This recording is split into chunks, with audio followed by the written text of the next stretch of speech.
नमस्कार दोस्तों। दृष्टि के इस प्रतिष्ठित मंच से मैं सौरभ चतुर्वेदी फिर एक बार आप सभी का स्वागत करता हूं।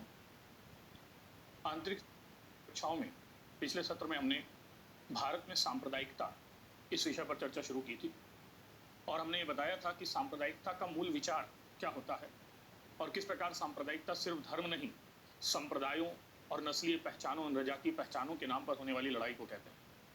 हमने ये भी जानने की कोशिश की थी कि भारत में सांप्रदायिकता का विकास किस रूप में हुआ, जिसमें हमने प्राचीन कालीन सांप्रदायिकता और विशेषकर मध्यकालीन सांप्रदायिकता पर बात की थी, जहां मैंने आपको ये स्पष्ट किया था कि मध्यकाल में राज्य या राजा सांप्रदायिक भले ही रहे हों, लेकिन हमारा समाज धर्मनिरपेक्ष बना रहा, क्योंकि हमारे समाज में सांस्कृतिक सम्मेलन की स्थितियां थीं, गंगा यमुनी तहजीब की नई विरासत थी और भक्ति और सूफी की धाराएं थीं, जिन्होंने समाज की सामाजिक संस्कृति को जन्म दिया, जहां सभी धर्मों के लोग शांतिपूर्ण सहअस्तित्व में वसुधैव कुटुंबकम और सर्वे भवन्तु सुखिनः के विचार पर रहते थे। लेकिन इस मध्यकालीन सामाजिक ताने बाने में कुछ धर्मांतरण की प्रवृत्तियां भी दिखी, जहां कुछ कट्टर शासकों ने बलात् धर्म परिवर्तन की कोशिश भी की।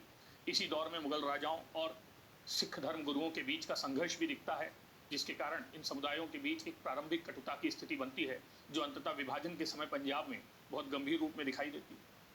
और इसी दौर में हम ये भी देखते हैं कि कुछ कट्टरपंथी बाद की व्याख्याओं में ये कहने की कोशिश करते हैं कि भारत में सांप्रदायिकता या भारत में इस्लाम का प्रसार ही मुगल शासकों का मूल उद्देश्य था, जिसकी एक विरोधाभासी स्थिति मैंने आपको समझाई थी कि चाहे रामकृष्ण मिशन द्वारा प्रेरित विवेकानंद का साहित्य हो और चाहे डिस्कवरी ऑफ इंडिया में स्वयं जवाहरलाल नेहरू ने बताया हो कि भारत में इस्लाम तलवार के बल पर नहीं, भारत में इस्लाम निचली जातियों के स्वीकरण का परिणाम था, सूफी की धाराओं का परिणाम था।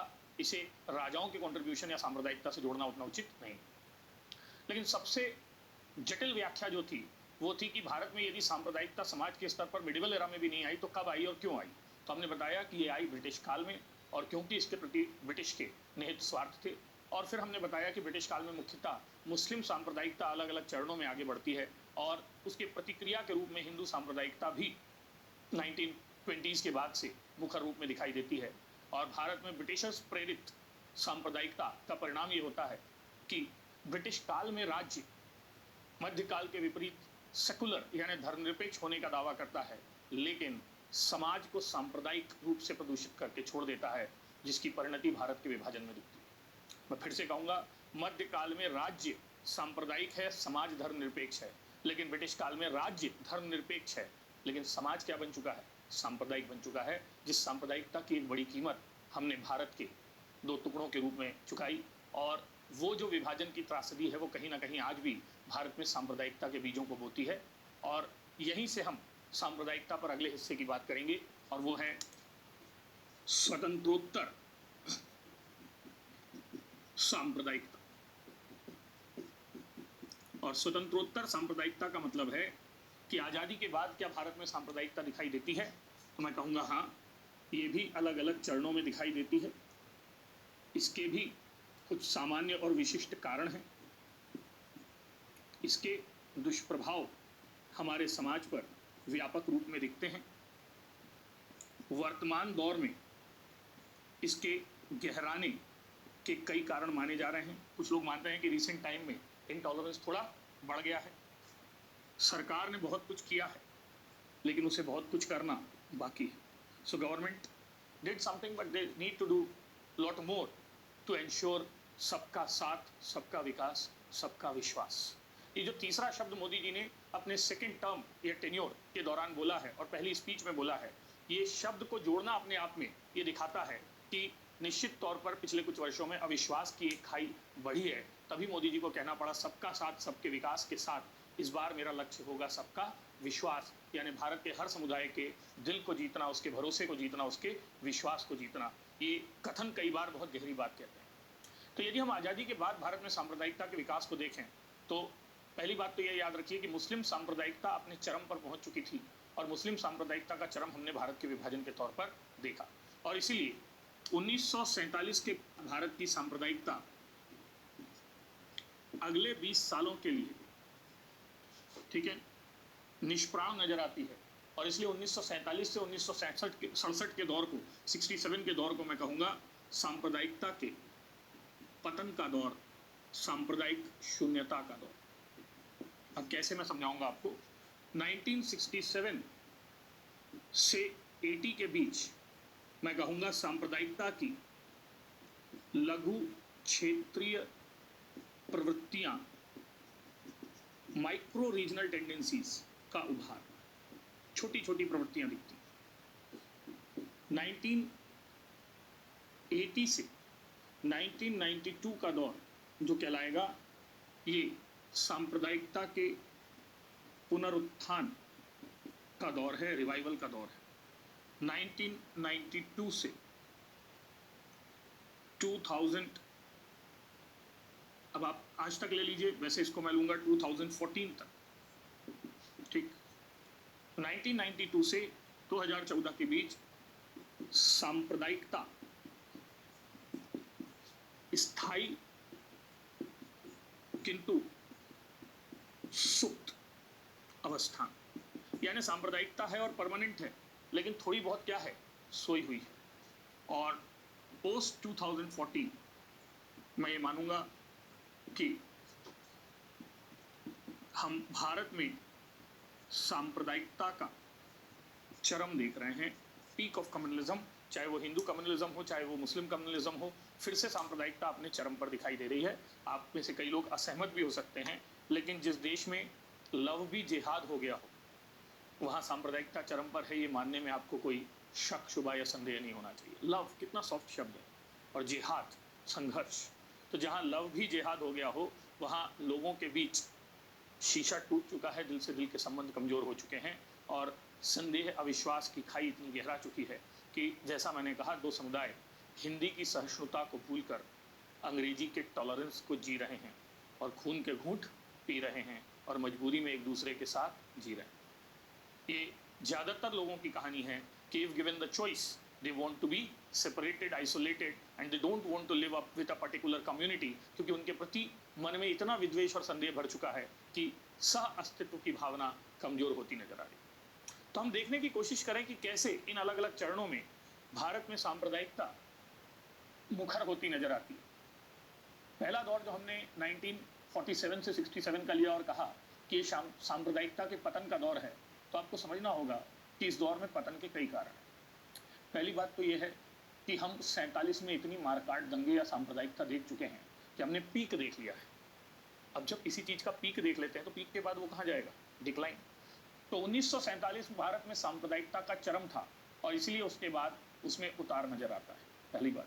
दूसरी बात, हमने सोच समझकर संविधानविदों के मत से अपने आप को सेकुलर नेशन बोला था, और सेकुलर नेशन का मतलब होता है जहाँ धर्म समुदाय सह अस्तित्व में रहेंगे, शांतिपूर्वक एक दूसरे के साथ रहेंगे। तो जब आपने निर्णय लिया है कि आप धर्मनिरपेक्ष राष्ट्र होंगे, तो धर्मनिरपेक्ष राष्ट्र में सांप्रदायिकता की संभावनाएं अपेक्षाकृत कम होती हैं। ये वो धार्मिक राष्ट्रों में होता है जहां बहुसंख्यक धर्म या मेजॉरिटी रिलीजन माइनॉरिटी रिलीजन को सप्रेस करे, जैसा पाकिस्तान में हुआ, जैसा कुछ हद तक बांग्लादेश में हुआ, इवन श्रीलंका में हुआ, बर्मा में हुआ। लेकिन भारत में इसीलिए सांप्रदायिकता का पतन दिखता है क्योंकि हम सेकुलरिज्म को अपनाते ही नहीं, नेहरू के नेतृत्व में जीने की भी कोशिश करते हैं। तीसरा कारण जो माना जाता है सांप्रदायिकता के पतन का तीसरे दौर, इस पहले दौर में, वो माना जाता है नवराष्ट्र निर्माण की अलख। ये वो दौर था जब सदियों की गुलामी से आज़ाद हुआ भारत अपने विकास की, अपने अस्तित्व की, अपने गौरवमयी इतिहास की नई कहानी लिख रहा था, और इस कहानी को लिखने के लिए हिंदू, मुस्लिम, सिख, ईसाई सब आपस में एक साथ होकर देश का निर्माण कर रहे थे। होमी जहांगीर भाभा भी थे, एपीजे अब्दुल कलाम भी थे, आप समझ रहे हैं, ये सारे लोग एक साथ थे, और इसीलिए नवराष्ट्र निर्माण की प्रक्रिया ने सांप्रदायिकता को कम रखा। एक कारण यह भी माना जाता है कि देश में सांप्रदायिकता निजाम के चरित्र से चलती है, और नेहरू का शासन जो था वो, मैंने कहा, सांप्रदायिकता से परे एक धर्मनिरपेक्षता को जीने वाला शासन था, जहां पर सभी धर्मों के लोगों को समान सम्मान और आग्रह दिया गया। और नेहरू जी ने कोशिश की कि किसी भी धर्म के हितों के साथ समझौता ना हो। हालांकि उन्होंने धार्मिक सुधार के कार्य किए। हिंदू कोड बिल को आप जानते हैं, जिसके तहत ठीक है हिंदू धर्म में महिलाओं को बराबरी के अधिकार देने की कोशिश हुई, और उन पर ये आरोप भी लगे कि ऐसा काम यदि वो कर रहे हैं तो सिर्फ हिंदू समाज के लिए क्यों कर रहे हैं, कॉमन सिविल कोड क्यों नहीं ला रहे, मुसलमानों को भी जो शरीयत है या पर्सनल लॉ है उससे बाहर क्यों नहीं कर रहे हैं। और ये कहा गया कि नेहरू जी के दौर से ही कांग्रेस ने मुस्लिम तुष्टीकरण की शुरुआत कर दी थी, लेकिन ये आवाज़ इतनी मुखर रूप में नहीं उठती है, और इसलिए इस दौर में भी सांप्रदायिकता दिखाई नहीं देती। कुल मिलाकर ये 2-3 कारण हैं जो 47 से 67 के बीच सांप्रदायिकता के पतन को दर्शाते हैं। 67 के बाद ऐसा क्या हो गया कि वो समाज जो 20 सालों से शांत था अचानक से फिर से कम्युनल होने लगा। देखिए, मैंने कहा था कि सांप्रदायिकता जो होती है वो सिर्फ धर्म आधारित नहीं होती, उसमें नस्ल भी होती है, उसमें भाषा भी होती है, उसमें संप्रदाय भी होते हैं। 1967 भारत में वाद लेकर आता है, क्षेत्रवाद, जातिवाद, संघवाद भी कहूंगा मैं, क्योंकि संघवाद तब होता है जब केंद्र और राज्य में अलग दलों की सरकार हो, और व्यवहार में बहुत सारे गैर कांग्रेसी दलों की सरकार वो है जो है वो 67 के बाद बनती है, तो संघवाद आता है। लेकिन इस संघवाद में राज्यों को ताकत देने के लिए राज्यों ने जिस राजनीति को चुना था वो संकीर्ण नृजातीय राजनीति थी। चाहे तेलुगु देशम की राजनीति हो, चाहे जनता दल की राजनीति हो, चाहे अन्ना द्रविड़ मुनेत्र कड़गम की राजनीति हो, दक्षिण के राज्यों ने अपने, और चाहे वामपंथियों की राजनीति हो, उन्होंने संकीर्ण एथनिक राजनीति को चुना था। और इसके अंतर्गत उन्होंने भाषाई आधार पर, क्षेत्रीय आधार पर तो अपने वोट बैंक की राजनीति की और अपने सांस्कृतिक हितों को केंद्र में रखा। और जब ऐसा होगा तो फिर संप्रदायों के बीच संघर्ष की स्थिति बनेगी, जहां आप भाषा की लड़ाई लड़ेंगे, क्षेत्र की लड़ाई लड़ेंगे, सांस्कृतिक विरासत की लड़ाई लड़ेंगे, राज्य पुनर्गठन में सांस्कृतिक इतिहास की लड़ाई लड़ेंगे। ये जो सारी बातें हैं, इन्हीं को मैंने कहा है लघु क्षेत्रीय प्रवृत्तियों के अंतर्गत भाषा के नाम पर, संस्कृति के नाम पर, क्षेत्र के नाम पर अब लड़ाइयां होती हैं। और इसीलिए 67 से 80 के बीच हम दक्षिण भारत के कई राज्यों में लघु क्षेत्रीय प्रवृत्तियां देखते हैं, जिनके पीछे उनकी राजनीतिक महत्वाकांक्षाएं थी। लेकिन यहाँ पर भी संप्रदायवाद उतने गंभीर रूप में नहीं है।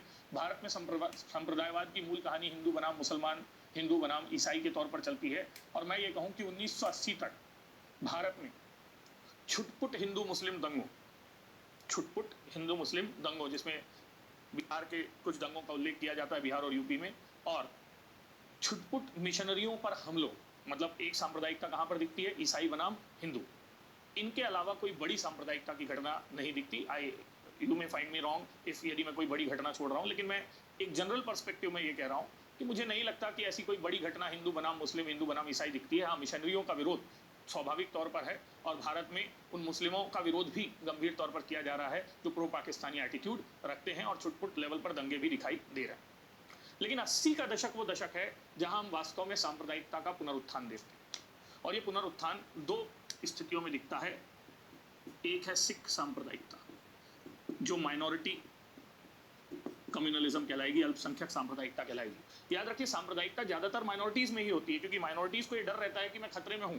तो जब व्यक्ति को ये डर पूरा चरम पर पहुंच जाए कि अब मेरा अस्तित्व खतरे में है, तो वह हथियार उठा लेता है। इसलिए ब्रिटिश काल में भी मुस्लिम सांप्रदायिकता ज्यादा मुखर थी बजाय हिंदू सांप्रदायिकता की। लेकिन 80 के उत्तरार्ध में भारत में सिख सांप्रदायिकता के साथ एक दूसरी सांप्रदायिकता भी दिखाई देती है, जिसे मेजोरिटी या हिंदू कम्युनलिज्म कहते हैं। ये माइनॉरिटी नहीं, मेजोरिटी कम्युनलिज्म है, जो हम राम मंदिर आंदोलन के साथ देखते हैं। अब देखिए, इन दोनों सांप्रदायिकताओं के पीछे अपनी अपनी मजबूरियां हैं, कहानी। ठीक, सिख सांप्रदायिकता को उभारने के पीछे 2-3 कारण माने जाते हैं। पहला कारण तो माना जाता है हरित क्रांति से आई समृद्धि ने दिमाग खराब कर दिया। उनको लगा कि हम इतना संपन्न लोग हैं, इतने पैसे वाले लोग हैं, तो भारत के साथ अपना समय खराब क्यों करें, अपने आप को एक समृद्ध देश बनाएं, जैसे स्विट्जरलैंड है, जैसे बेल्जियम है।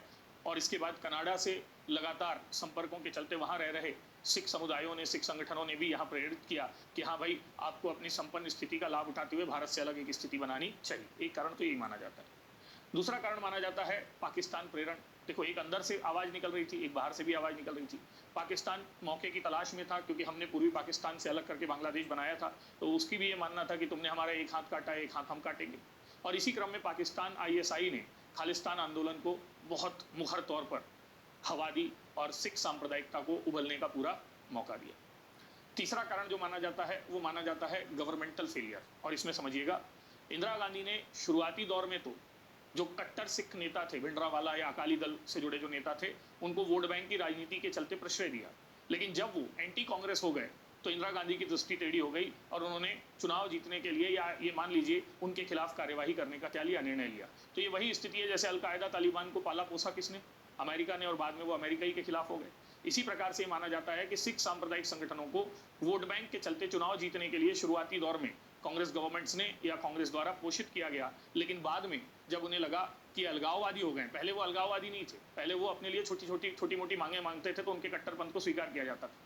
जब ये अलगाववादी हो गए तो फिर कांग्रेस सरकार के पास इनसे लड़ने के अलावा कोई विकल्प नहीं था। और अंततः जो सबसे महत्वपूर्ण घटना होती है, वो होती है अमृतसर स्वर्ण मंदिर पर सैन्य हमला या सैन्य कार्यवाही, जिस कार्यवाही को सिख समुदाय ने अपनी सांस्कृतिक विरासत पर या अपने दिल पर चोट की तरह लिया और ये माना कि सरकार उनके प्रति संवेदनशील नहीं है। राज्य प्रेरित आतंक का उन्होंने इसे दर्जा दिया और इससे लड़ने के लिए सारे या बहुसंख्यक सिख एकजुट होकर ठीक है संघर्ष के लिए आगे बढ़ते हैं। और इसी क्रम में आप देखते हैं कि इंदिरा गांधी की हत्या होती है और इंदिरा गांधी की हत्या वो ट्रिगरिंग इवेंट होता है जहां से भारत में सिख सांप्रदायिकता बहुत चरम पर पहुंच जाती है, क्योंकि सांप्रदायिकता का चरम होता है दंगे। और इंदिरा गांधी की हत्या के बाद दिल्ली में नरसंहार होता है सिखों का, और दिल्ली सहित पूरे देश में हिंदुओं द्वारा सिखों की हत्या ये बहुत ट्रेजिक फिनोमेना है। इंदिरा गांधी की हत्या के बाद और सिख दंगों के बाद तो पूरे देश में जैसे सिखों के प्रति हिंदुओं में एक विद्वेष की भावना आ जाती है। I still remember those days, ठीक, I was hardly 6-7 years old, 86-87 की बात है जब यहाँ पर ये चर्चा की जाती है, या जहाँ पर हम अब खेलते हुए अपने सरदार दोस्त को बोलते थे आतंकवादी बॉल फेंक। अब आप सोचिए बच्चों के अंतर्मन तक भाव कितना गहरा जा चुका है, जहाँ पर सिखों को एंटी नेशनल्स की तरह देखा जाता है। उस 1987 से 2017 के बीच ये सिखों का राष्ट्र प्रेम या राष्ट्र के प्रति सेवा समर्पण का भाव ही है कि आज देश के प्रति सबसे समर्पित समुदाय उसको माना जाता है। लेकिन आज भी समाजशास्त्री मनोविज्ञानी इस बात को समझाने समझने में असफल रहे हैं कि भारत जैसे सामासिक संस्कृति के देश में जहां हिंदू धर्म से निकला एक धर्म सिख धर्म है, जिसकी ज़्यादातर मान्यताएं बातें विशेषताएं हिंदू धर्म के साथ साम्य रखती हैं और बहुत छोटी मोटी बातों में वो हिंदू धर्म से अलग है, जहां पर कई सौ सालों का साझा विरासत या संस्कृति दोनों को रहा है, वहां ये दोनों धर्म एक दूसरे के खिलाफ इतने कैसे हो जाएंगे कि पंजाब में हिंदुओं का कत्लेआम होगा और पूरे देश में सिखों का कत्लेआम होगा। इस बात को तात्कालिक परिस्थितियों की क्या कहेंगे मंशा के तौर पर ही देखा जाना चाहिए। लॉजिकली बहुत सारे कारण हमें सिख सांप्रदायिकता के समझ में नहीं आते हैं, हालांकि इतिहासकार इसे अपने अपने तरीके से समझाने की कोशिश करेंगे। लेकिन मेरा व्यक्तिगत तौर पर मानना है कि भारत में सिख सांप्रदायिकता एक क्षणिक तात्कालिक, क्योंकि इतिहास के लंबे समय में 4-6-10 साल का समय बहुत बड़ा नहीं माना जाता है, क्षणिक तात्कालिक आवेग से जनित परिघटना थी जिसे समय रहते नियंत्रित किया गया। और यही कारण है कि आज भारत में सिख सांप्रदायिकता जैसी कोई चीज़ दिखाई नहीं देती। छुटपुट खालिस्तानी संगठन पाकिस्तान की मदद से ठीक इधर उधर कार्रवाई करते रहते हैं, लेकिन मेजॉरिटी लेवल पर हमने सिख सांप्रदायिकता पर कब्जा कर लिया, नियंत्रण कर लिया। दूसरा हिस्सा जो हमने बताया जो बहुसंख्यक सांप्रदायिकता का है, इसे बताते समय बहुत सारे लोग नाराज भी होते हैं कि आप हिंदुओं को सांप्रदायिक कैसे कह रहे हैं। ठीक, मुझे किसी समुदाय विशेष को सांप्रदायिक कहने का कोई मंशा नहीं है, मैं सिर्फ आपको कुछ घटनाएं अपनी दृष्टि से विश्लेषित करके बता रहा हूं, आप उससे सहमत और असहमत हो सकते हैं। देखिए, हमने आपको बताया था कि ब्रिटिश काल में जब जिन्ना की पार्टी चुनाव हार गई तो उसे समझ में आ गया कि अपने क्या कहेंगे रिवाइवल के दो ही तरीके होते हैं। एक लॉन्ग टर्म तरीका है कि आप जनता के बीच जाएं, जनता की सेवा करें, जनता का दिल जीतें, लेकिन उसमें टाइम लगता है। और एक दूसरा तरीका है कि आप जनता के मन में धर्म जाति भाषा से जुड़े उद्वेग जो होते हैं उनको भुनाएं। 1984 में वर्तमान सत्ताधारी पार्टी सिर्फ 2 सीट जीत पाती है, यानी उसके राजनीतिक अस्तित्व पर प्रश्न चिन्ह लग जाता है। वो भी तब जब जनसंघ से अलग होकर एक नए दल का निर्माण हुआ है जो ढेर सारी उम्मीदों के साथ हुआ है। अब इस पार्टी के पास भी 2 तरीके हैं, एक वो अपने कैडर का आरएसएस कैडर का उपयोग करते हुए long term socio economic development के साथ काम करे और जनता का दिल जीते, और ऐसा उन्होंने किया भी। यही कारण है कि भले ही 20 साल लगे हों, लेकिन एक भरपूर मेजॉरिटी कई समय बाद 84 के बाद किसी को यदि मिली तो वो अभी 2 टर्म्स में वर्तमान सरकार को या वर्तमान नेताजी को मिली। लेकिन उस लॉन्ग टर्म स्ट्रैटेजी जो आरएसएस के कैडर के साथ चल रही थी, सामाजिक आर्थिक पुनर्निर्माण की, देश के लोगों का दिल जीतने की, समाज की सेवा करने की, एक शॉर्ट टर्म स्ट्रैटेजी भी पैरेलली तैयार की जाती है। और वो स्ट्रैटेजी है हिंदू स्वाभिमान को जगाने की, हिंदू आत्मसम्मान को जगाने की, या हिंदुओं के अंतर्गत इस विद्वेष को जगाने की कि तुम हिंदू बहुल राष्ट्र में ही हिंदू बहुसंख्यक होते हुए दोयम दर्जे के नागरिकों की तरह जीते हो। तुम हिंदू सदियों से कायर रहे हो और इसलिए तुम पर सदियों से विदेशी आतताइयों ने आक्रमण किया है। तुम्हारे धर्मस्थलों से लेकर तुम्हारी बहु बेटियों तक अत्याचार किया है, शोषण किया है, और अब भी तुम समय रहते नहीं जगे तो इस देश में तुम्हारी संख्या भले ही ज्यादा हो लेकिन तुम्हारा सम्मान कभी नहीं रहेगा। और इसीलिए जो हिंदू हित की बात करेगा वही देश पर राज करेगा। और इसीलिए हिंदू स्वाभिमान का पहला प्रतीक राम मंदिर हमको बनाना है, और उस राम मंदिर को बनाने के लिए सभी हिंदुओं को पुरुषोचित धर्म अपनाना है। पुरुषोचित धर्म अपनाने का मतलब हिंदुओं से भाषणों में कहा गया कि तुम या तो चूड़ियां पहन लो या अपने हाथ में तलवार ले लो, कुदाल ले लो और एक धक्का और दो, बाबरी मस्जिद तोड़। ये सारे भाषण, ये सारी स्पीचेस, ये सारी कहानी आपको ऐतिहासिक साहित्य में, अब तो उस समय तो वीडियोस होते थे, वीडियोस में मिल जाएगी, मुझे बताने की जरूरत नहीं है। मैं आपसे सिर्फ एक बात पूछना चाह रहा हूँ, ये जो बातें मैंने कही, इनमें और 1937 में जिन्ना की राजनीति में क्या अंतर? बोथ पॉलिटिक्स आर मोर और लेस द सेम। वो मुस्लिम भय को भुनाता है, हिंदुओं के खिलाफ जहर उगलते हैं, ये हिंदू भय को भुनाते हैं, मुसलमानों के खिलाफ भय को उगल। वो बोलते हैं कि हमें मुस्लिमों को यदि अस्तित्व में बनाए रखना है तो हमें पाकिस्तान लेना होगा, ये कहते हैं यदि हमको हिंदू गौरव या अस्मिता को जिंदा रखना है तो हमें बाबरी मस्जिद को तोड़ना होगा। और इस प्रकार जो रथ यात्रा की शुरुआत होती है, वो रथ यात्रा भारत में बहुसंख्यक सांप्रदायिकता का सबसे बड़ा प्रतीक है, आप उसके माने या ना माने। और उस रथ यात्रा के माध्यम से कार सेवा मतलब मस्जिद तोड़ने के लिए हिंदुओं का समूहन, तो उस रथ यात्रा के माध्यम से कार सेवा का आह्वान किया जाता है। और 1992 में कार सेवक एकत्रित होकर 6 दिसंबर 1992 को बाबरी मस्जिद के ढांचे को, विवादित ढांचे को ढा देते हैं और इसे शौर्य दिवस के रूप में अब तक कुछ लोग मनाते हैं। अब ये शौर्य दिवस था या भारत के सांप्रदायिक इतिहास का शोक दिवस, ये आप तय कीजिएगा। लेकिन 1992 के बाद भारत में हिंदू मुसलमानों के बीच जो सौहार्द की रेखा थी वो पूरी तरीके से टूट जाती है, शीशा टूट जाता है, दरार स्थायी रह जाती है। और इसलिए 1992 के बाद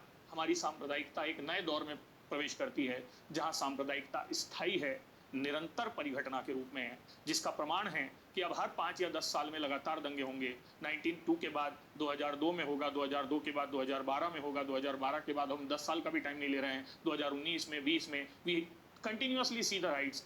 अब ध्यान से समझिए, यदि सांप्रदायिकता एक स्वतः स्फूर्त घटना है कि भाई अचानक से कोई घटना हुई, दो समुदायों के बीच लड़ाई हुई, लड़ाई होने के बाद समझ में आया यार गुस्से गुस्से में लड़ाई हो गई, दो दोस्तों में फिर गले मिल लिए, तो ऐसी सांप्रदायिकता का समाधान संभव है। लेकिन 1992 जैसा मैंने कहा, बाबरी मस्जिद डिमोलिशन वो इंसिडेंट था जिसे आप शोक कहें या शौर्य, उसने दो समुदायों के बीच अविश्वास की खाई को स्थायी बना दिया, उसने दो समुदायों के बीच भरोसे को लगभग खत्म कर दिया। और इसलिए अब ये दो समुदाय इसे घटना नहीं मानते, अब ये दो समुदाय इसे स्थायी परिस्थिति के तौर पर देखते हैं और एक लगातार भय की स्थितियां इसके बाद बनी रहती हैं। अब भारत में सांप्रदायिकता कोई घटना नहीं है, प्रक्रिया है। और ये प्रक्रिया वो है जो रह रहकर घटित होती है। एक अंग्रेजी में शब्द होता है ट्रोमा। ट्रोमा का मतलब होता है अवसाद। अवसाद का मतलब होता है जब कोई घटना आपके अंतर्मन पर घाव करती है तो रह रहकर याद आती है। बाबरी मस्जिद डिमोलिशन हो या उसके बाद हुए मुंबई दंगे हों या फिर उसके बाद मुंबई में हुए बम विस्फोट, गोधरा की त्रासदी हो या उसके बाद गुजरात में हुए दंगे हों, या मुजफ्फरनगर की घटनाएं हों और उसके बाद हुए वहां दंगे हों, यहाँ जो कुछ भी हुआ ये प्रभावित समुदाय के अंदर अवसाद के रूप में, और ये अवसाद रह रहकर याद आता है। और जब रह रहकर याद आता है तो लोगों को स्थायी असंतोष या विद्रोह को उनके अंदर पैदा करता है। और यही भारत में सांप्रदायिकता का सबसे बड़ा क्या है, कारण। तो बाबरी मस्जिद डिमोलिशन वो इंसिडेंट है जिसे मैं भारत में बहुसंख्यक सांप्रदायिकता का चरम कहूं। मैं फिर से कह रहा हूं, अल्पसंख्यक सांप्रदायिकता यानी मुस्लिम सांप्रदायिकता का चरम था। चरम मतलब इससे ऊपर नहीं जा सकते। चरम था भारत का विभाजन, एक अलग देश बना लेना मुसलमान के नाम पर। और इसी प्रकार बहुसंख्यक सांप्रदायिकता जो मैं ये मानता हूं कि भारत में 1984 के बाद दिखी, वो 7 साल में ही अपने पीक पर पहुंच जाती है। और उसका चरम है बाबरी मस्जिद डिमोलिशन। यानी हिंदू सांप्रदायिकता इससे ऊपर नहीं जा सकती कि वो एक धर्मस्थल को उसके सर पर चढ़कर तोड़ दे। हालांकि कुछ लोग यहाँ पर कहेंगे कि नहीं सर, बाबरी मस्जिद तो झांकी है, अभी काशी और मथुरा बाकी है।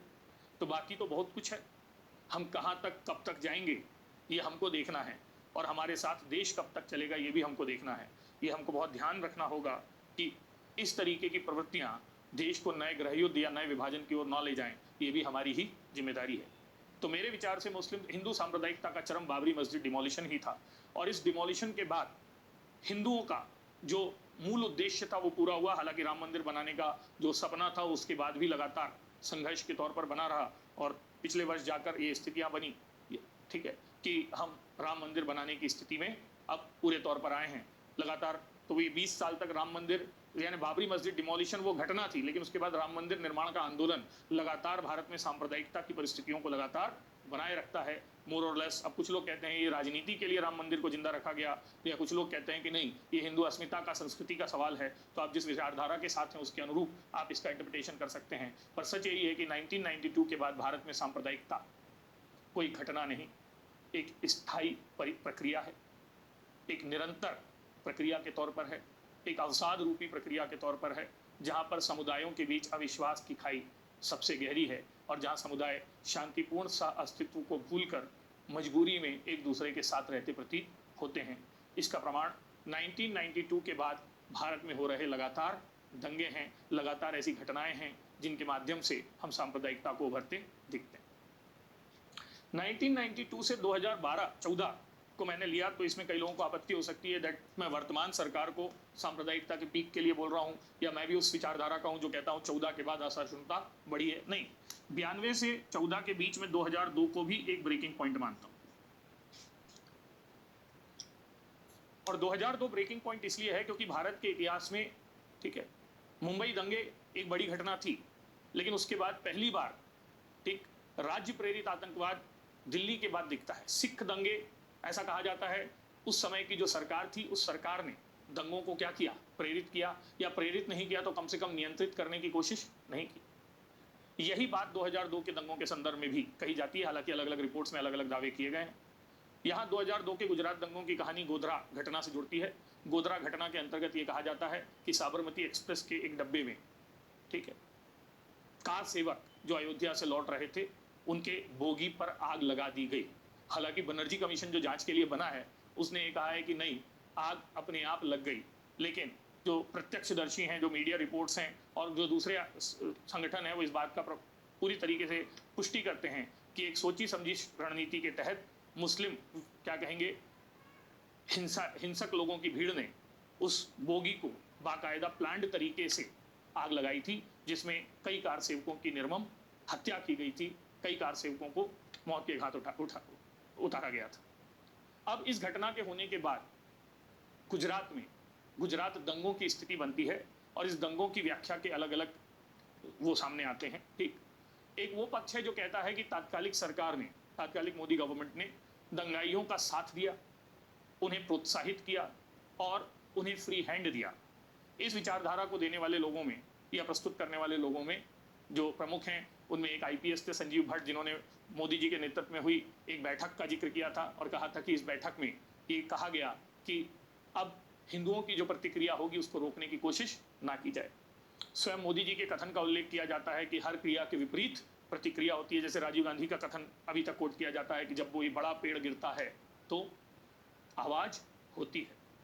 तो वो इंदिरा गांधी के हत्या के बाद दंगों को जस्टिफाई करना था, क्रिया प्रतिक्रिया गुजरात दंगों के बाद जस्टिफाई करना था। स्वयं उस समय के प्रधानमंत्री वाजपेयी जी द्वारा सार्वजनिक मंच से ये कहना कि ठीक है, राज धर्म का पालन करें, और मुझे विश्वास है कि ऐसा करेंगे, जहां मोदी जी कहते हैं वही कर रहे हैं साहब। ये दो तीन बातें इस बात को प्रमाणित करने के लिए पर्याप्त हैं कि राज्य की भूमिका प्रत्यक्ष भले ही ना रही हो, लेकिन राज्य जो कर सकता था उसने नहीं किया। एक और एविडेंस के तौर पर बात कही जाती है कि भाई यदि किसी सरकार में मंत्री दोषी पाए जाते हैं, जैसे हम उस समय जगदीश टाइटलर को, कमलनाथ को दोषी के तौर पर देखते हैं, जो तात्कालिक कांग्रेस सरकार में से जुड़े हुए लोग थे, तो माया कोडनानी को जेल होती है, यदि आप जानते हैं, गुजरात दंगों के लिए, और माया कोडनानी कैबिनेट मिनिस्टर होती है मोदी जी की गवर्नमेंट में। तो यदि ए राजा के भ्रष्टाचार के लिए मनमोहन सिंह दोषी है, तो माया कोडनानी के द्वारा किए गए कृत्य के लिए तात्कालिक प्रमुख को दोषी क्यों ना माना जाए। अब मेरी इन सब बातों से ठीक थोड़ा सा हो सकता है कि जो एक वर्ग विशेष के लोग हों उनमें थोड़ी नाराजगी आए, तो मैं यही कह सकता हूं कि गेट वेल सून। मैं आपको सिर्फ फैक्ट्स कोट कर रहा हूं। लेकिन दूसरी बात यह भी है कि दूसरा पक्ष ये कहता है कि 2002 के गुजरात दंगों के बाद हिंदुओं में गुस्सा इतना ज्यादा था कि दंगों को रोक पाना किसी भी सरकार के बस की बात नहीं थी। मोदी जी ने निर्धारित समय में सेना बुलाकर अपने पुलिस बलों को मैनेज करके जिस तरीके से नियंत्रण करने की, वो होने वाली क्षति को लगभग आधा या एक तिहाई कर देना था। उन्होंने बहुत इफेक्टिवली फोर्सेस को मैनेज किया, उन्होंने बहुत इफेक्टिवली केंद्र सरकार के साथ कोऑर्डिनेट किया, और ये सब करते हुए उन्होंने प्रभावी तरीके से दंगों को रोका। और इसके बाद मोदी जी के सबसे बड़ा मेन तर्क ये दिया जाता है कि यदि मोदी जी दंगों में शामिल व्यक्ति होते तो भारत की धर्मनिरपेक्ष जनता, जो गुजरात की भी है, उन्हें दोबारा चुनाव पर नहीं चुनती।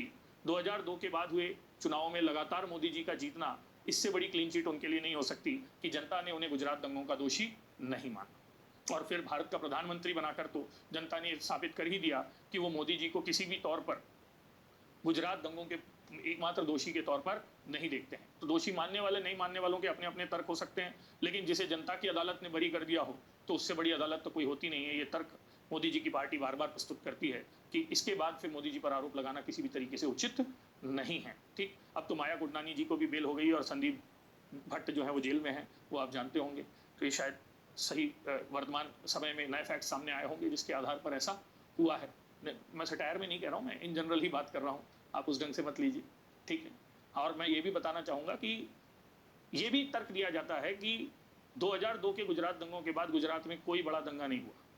यदि ये राज्य प्रेरित दंगे होते तो लंबे समय तक ये दंगे चलते, बदला लिया जाता। और इनफैक्ट ये भी कहा जाता है कि मोदी जी के सत्ता में आने के बाद भारत में वैसे भी दंगे बहुत कम हो गए। अब इसको विपक्ष वाले कहते हैं वो इसलिए हो गए हैं क्योंकि उत्पीड़ित किया जा रहा है, प्रताड़ित किया जा रहा है, डराया जा रहा है। पक्ष विपक्ष के तर्क जारी रहेंगे।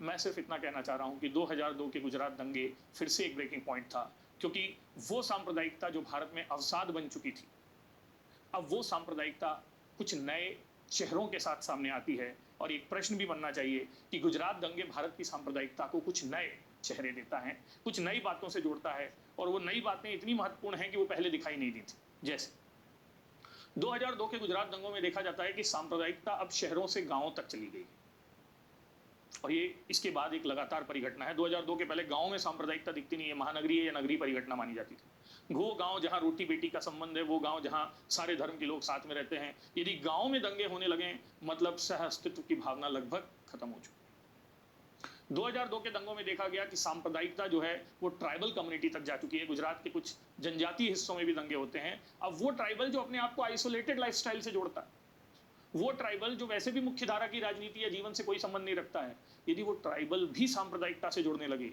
तो सोचो सांप्रदायिकता की जड़ें कितनी गहरी जा रही हैं। ये 2-3 फिनोमेना है, ध्यान से सुनिएगा।